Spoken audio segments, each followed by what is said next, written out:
Hello all, welcome to Raghavi வீட்டு சமையல். இன்னைக்கு நம்ம சேனல்ல வத்த குழம்பு ரெசிபி எப்படி செய்யறதுன்னு பார்க்கலாம். இந்த வத்த குழம்பை நீங்கள் 1 மாதம் வரைக்கும் ஃப்ரிட்ஜில் ஸ்டோர் பண்ணி யூஸ் பண்ணலாம். இந்த வத்த குழம்பு பண்ணுறதுக்கு முதல்ல நம்ம ஒரு வத்த குழம்பு பொடியை ரெடி பண்ண போகிறோம். அதுக்கப்புறமா இந்த வத்த குழம்பு எப்படி செய்யறதுன்னு பார்க்கலாம்.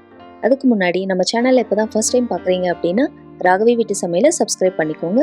கூடவே பெல் ஐக்கானையும் கிளிக் பண்ணிக்கோங்க. வத்த குழம்பு பொடி பண்ணுறதுக்கு ஒரு கடாயில் 3 டேபிள் ஸ்பூன் அளவுக்கு துவரம்பருப்பு சேர்த்துக்கோங்க. இது கூட 2 டேபிள் ஸ்பூன் அளவுக்கு கடலைப்பருப்பு சேர்த்துக்கோங்க. அடுத்து 1 டேபிள் ஸ்பூன் அளவுக்கு உளுத்தம் பருப்பு சேர்த்துக்கோங்க. இது எல்லாத்தையும் மிதமான சூட்டில் பொன்னிறமாக வறுத்து விடுங்க. இந்த பருப்பெல்லாம் நல்லா வறுபடும் போது நல்ல ஒரு வாசனை வரும். அது வரைக்கும் வறுத்துட்டு இதை ஒரு பிளேட்டுக்கு மாற்றிடுங்க. இப்போ இதே பேனில் காரத்துக்கு தகுந்த மாதிரி காஞ்ச மிளகாய் சேர்த்துக்கோங்க. நான் ஒரு 10 காஞ்ச மிளகாய் இதில் சேர்த்துருக்கேன். இது கூட 2 கொத்து கருவேப்பிலை சேர்த்துக்கோங்க. சேர்த்துட்டு இதில் 2 டேபிள் ஸ்பூன் அளவுக்கு தனியா சேர்த்துக்கோங்க. தனியா சேர்த்ததுக்கு அப்புறமா இதில் 1/4 டேபிள் ஸ்பூன் அளவுக்கு வெந்தயம் சேர்த்துக்கோங்க.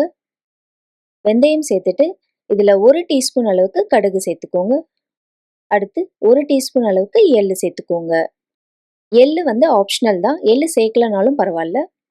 எள்ளு சேர்க்கும்போது இன்னும் கொஞ்சம் நல்லா வாசனையாக நல்லா இருக்கும். இது எல்லாம் சேர்த்ததுக்கு அப்புறமா ஹீட்டை நல்லா லோவில் வச்சுட்டு இதை நல்லா வறுத்து விடுங்க. இது வறுபடும் போதே இந்த கடுகெல்லாம் நல்லா வெடிக்கும். நல்லா வெடித்து இது நல்லா வாசனை வர வரைக்கும் வறுத்து விடுங்க. இது நல்லா வறுபட்டதுக்கு அப்புறமா இதை ஒரு பிளேட்டுக்கு மாற்றிடுங்க. இப்போ நாம் வறுத்த மசாலா எல்லாம் நல்லா ஆறுனதுக்கு அப்புறமா இதை ஒரு மிக்சர் ஜாருக்கு மாற்றி நல்லா ஃபைன் பவுடராக அரைச்சி எடுத்துக்கோங்க. இதை ஒரு ஏர்டைட் கண்டெய்னரில் போட்டு ஸ்டோர் பண்ணி வச்சுக்கோங்க. 2 மாதம் வரைக்கும் இது கெட்டு போகாது. இப்போ இந்த வத்த குழம்பு பொடியை யூஸ் பண்ணி எப்படி வத்த குழம்பு செய்யறதுன்னு பார்க்கலாம். வத்த குழம்பு பண்ணுறதுக்கு ஒரு கடாயில் 4 டேபிள் ஸ்பூன் அளவுக்கு நல்லெண்ணெய் சேர்த்துக்கோங்க. சேர்த்துட்டு இதில் 4-5 வரமிளகாய் சேர்த்துக்கோங்க. வரமிளகாய் சேர்த்ததுக்கப்புறமா இதில் 1 டீஸ்பூன் அளவுக்கு கடுகு சேர்த்துக்கோங்க. கடுகு நல்லா பொரிஞ்சதும் இதில் 1/4 டீஸ்பூன் அளவுக்கு வெந்தயம் சேர்த்துக்கோங்க. சேர்த்துட்டு இதை நல்லா கலந்து விடுங்க. வெந்தயம் லைட்டாக கலர் மாறி வரணும். அடுத்து இதில் ஒரு கொத்து கருவேப்பிலை சேர்த்துக்கோங்க. கருவேப்பிலை நல்லா பொரிஞ்சு வந்ததும் இதில் மணத்தக்காளி வத்தல், அப்படி இல்லைன்னா சுண்டைக்காய் வத்தல், உங்ககிட்ட எது இருக்கோ சேர்த்துக்கோங்க. நான் இன்னைக்கு 2 வத்தலுமே சரிசமமாக எடுத்திருக்கேன். இப்போ இது ரெண்டுமே இதில் எண்ணெயிலே சேர்த்துருங்க. எண்ணெயில் சேர்த்துட்டு இதை நல்லா கலந்து கொடுங்க. அந்த மணத்தக்காளி வத்தல் பார்த்திங்கன்னா நல்லா நம்ம திராட்சையெல்லாம் பொரிக்கும் போது எப்படி நல்லா எழும்பி வருமோ அந்த மாதிரி நல்லா எழும்பி வரும். ஸோ அது வரைக்கும் நல்லா வறுத்து விடுங்க. உங்களுக்கு பார்த்தாலே தெரியும், நல்லா குட்டி குட்டி பால் மாதிரி அந்த மணத்தக்காளி நல்லா எழும்பி வந்திருக்கு. இந்த மாதிரி வந்ததும் இதில் ஒரு 1/4 டீஸ்பூன் அளவுக்கு மஞ்சள் தூள் சேர்த்துக்கோங்க. மஞ்சள் தூள் சேர்த்துட்டு இதில் 1 டேபிள் ஸ்பூன் ஃபுல்லாக வெறும் மிளகாய் தூள் சேர்த்துக்கோங்க. அதாவது தனி மிளகாய் தூள் 1 டேபிள் ஸ்பூன் ஃபுல்லாக சேர்த்துக்கோங்க. மிளகாய் தூள் சேர்த்ததுக்கு அப்புறமா ஹீட்டை நல்லா லோவில் வச்சுக்கோங்க. இதில் 4 தக்காளியை நல்லா விழுதாக அரைச்சி எடுத்துகிட்டு வந்திருக்கேன். மீடியம் சைஸ் தக்காளி 4 தக்காளியை விழுதாக அரைச்சி இதில் சேர்த்துக்கோங்க. சேர்த்துட்டு இதை நல்லா மிக்ஸ் பண்ணி விடுங்க. தக்காளி சேர்த்து இதை நல்லா மிக்ஸ் பண்ணிவிட்டு மீடியம் ஃப்ளேமில் எண்ணெய் பிரிய இதை குக் பண்ணுங்கள். ஒரு 10 நிமிஷம் ஆகுங்க இது குக் ஆகிறதுக்கு. இப்போ பார்த்தீங்கன்னா இது நல்லா எண்ணெய் பிரிஞ்சு நல்லா குக் ஆகிருக்கு. இப்போ இந்த ஸ்டேஜில் ஒரு லெமன் சைஸ் புளியை ஒரு 50 ml வாட்டரில் நல்லா கரைச்சி எடுத்து வச்சுருக்கேன். இப்போ இதை இதில் சேர்த்துருங்க. தக்காளி புளி எல்லாம் சேர்க்கும்போது ரொம்ப புளிப்பாக இருக்கும் அப்படின்னு நீங்கள் நினைக்கலாம். ஆனால் கண்டிப்பாக அந்த மாதிரி இருக்காது. நல்லா டேஸ்ட்டாக நல்லா இருக்கும். ஸோ ஒரு லெமன் சைஸ் புளியை சேர்த்துக்கோங்க. சேர்த்துட்டு இதை நல்லா மிக்ஸ் பண்ணி இதை ஒரு 5 நிமிஷத்துக்கு மீடியம் ஃப்ளேமில் குக் பண்ணுங்கள். இப்போ இந்த குழம்புக்கு தேவையான அளவு உப்பு சேர்த்துக்கோங்க. உப்பு சேர்த்துட்டு இதை ஒரு 5 நிமிஷம் மீடியம் ஃப்ளேமில் குக் பண்ணுங்கள். ஒரு 5 நிமிஷம் கழித்து பார்த்தீங்கன்னா நல்லா குழம்பு இந்த மாதிரி கொதிச்சு வரும்.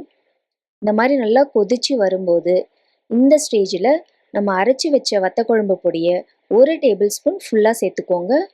நிறைய சேர்த்துற வேண்டாம். ஏன்னா நம்ம இதில் வெந்தயம் அதெல்லாம் சேர்த்துருக்கிறதுனால, கடுகு வெந்தயம் இதெல்லாம் சேர்த்துருக்கிறதுனால பொடியை நீங்கள் நிறைய சேர்த்துட்டீங்க அப்படின்னா ஒரு லைட்டான சிறுங்கசப்பு வந்துடும். அதனால் நான் சொல்கிற இந்த அளவுக்கு 1 டேபிள் ஸ்பூன் கரெக்டாக இருக்கும். 1 டேபிள் ஸ்பூன் வத்த குழம்பு பொடி சேர்த்துக்கோங்க. சேர்த்துட்டு இது நல்லா மிக்ஸ் பண்ணி விடுங்க. உங்களுக்கு குழம்பு வந்து பார்த்தீங்கன்னா நல்லா திக்காக பேஸ்ட் மாதிரி வேணும் அப்படின்னு நினச்சிங்க அப்படின்னா நீங்கள் தண்ணி எதுவுமே சேர்க்காம இதே ஸ்டேஜில் இதை அப்படியே வந்து ஒரு 5 நிமிஷம் மீடியம் ஃப்ளேமில் குக் பண்ணி கடைசியாக ஒரு துண்டு வெல்லமும் கொஞ்சம் பெருங்காயமும் போட்டு ஸ்டவ் ஆஃப் பண்ணிவிடுங்க.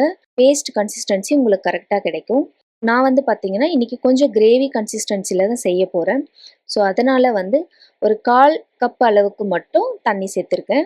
தண்ணி சேர்த்துட்டு இதை நல்லா மிக்ஸ் பண்ணி விட்டு இதை மீடியம் ஃப்ளேமில் ஒரு 5 நிமிஷத்துக்கு குக் பண்ணுங்கள்.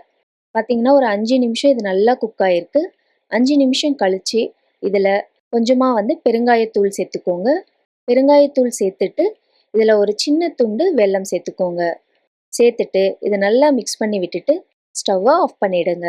ஸ்டவ்வை ஆஃப் பண்ணிவிட்டு கடைசியாக வந்து பார்த்திங்கன்னா ஒரு 2லேருந்து 3 டேபிள் ஸ்பூன் அளவுக்கு நல்லெண்ணெயை இதில் அப்படியே சேர்த்துருங்க. நல்லெண்ணெய் சேர்த்துட்டு இதை அப்படியே மூடி போட்டு ஒரு 10 நிமிஷத்துக்கு அப்படியே விட்டுருங்க. எதுவும் டிஸ்டர்ப் பண்ண வேண்டாம். 10 நிமிஷம் கழித்து கடாயை ஓப்பன் பண்ணி பாருங்கள். சூப்பராக வத்த குழம்பு ரெடி ஆகிருக்கும். செம்ம டேஸ்ட்டாக இருக்குங்க. கண்டிப்பாக ட்ரை பண்ணி பாருங்கள். இந்த வத்த குழம்ப நீங்கள் 1 மாதம் வரைக்கும் கூட ஃப்ரிட்ஜில் ஸ்டோர் பண்ணி வச்சு நீங்கள் யூஸ் பண்ணிக்கலாம். இந்த வத்த குழம்ப நல்லா சுட சுட சாதத்தோடு நீங்கள் சர்வ் பண்ணலாம். சூப்பராக இருக்கும். ட்ரை பண்ணி பாருங்கள். இந்த வீடியோ உங்களுக்கு பிடிச்சிருந்தா லைக் அண்ட் ஷேர் பண்ணுங்கள். உங்களோட ஃபீட்பேக்கை கமெண்ட்டில் சொல்லுங்கள். அப்படியே ராகவி வீட்டு சமையலையும் சப்ஸ்கிரைப் பண்ணிக்கோங்க. தேங்க்ஸ் ஃபார் வாட்சிங்.